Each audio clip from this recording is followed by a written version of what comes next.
Mike Renner from CBS Sports Pushing the Pile, talking about one of his top picks to win Defensive Rookie of the Year.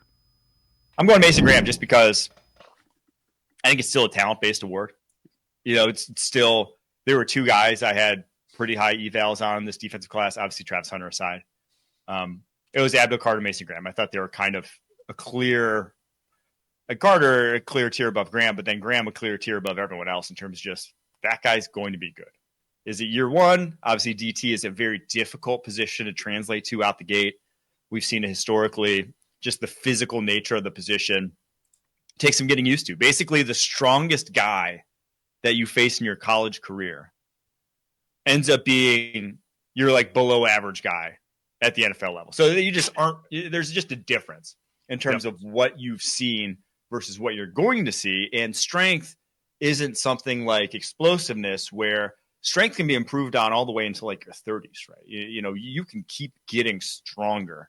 You can keep getting, adding more muscle to your frame throughout. Can't really add explosiveness, but you can keep getting stronger. And obviously in the NFL, guards, offensive linemen, centers, they do that. So Mason Graham, I'm not saying he's going to. Obviously, I think there's a reason Abdul Carter's odds-on favorite, but I just think he is very NFL ready, and that's why I'm taking him here.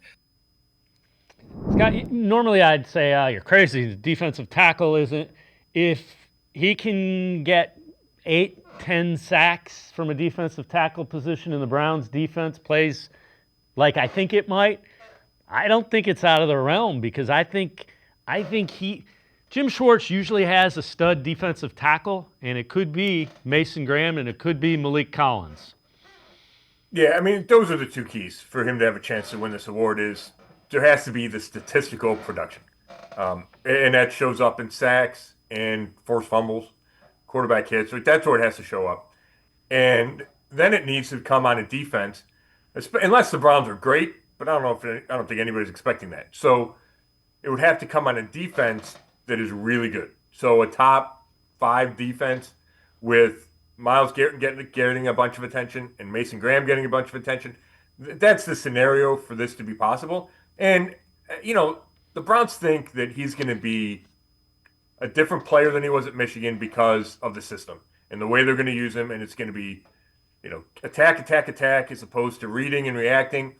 And they think they're going to unleash Mason Graham. And if that shows up in 8 or 10 sacks because Myles Garrett's getting double and triple teamed, then that's how it becomes possible. And that's what the Browns, I think it's fair to say, not only are hoping, but expecting. Maybe not as a rookie that he gets 8 or 10, but I think if you draft a guy at number 5 to be a pass rusher on the inside, that's what you're looking for production-wise.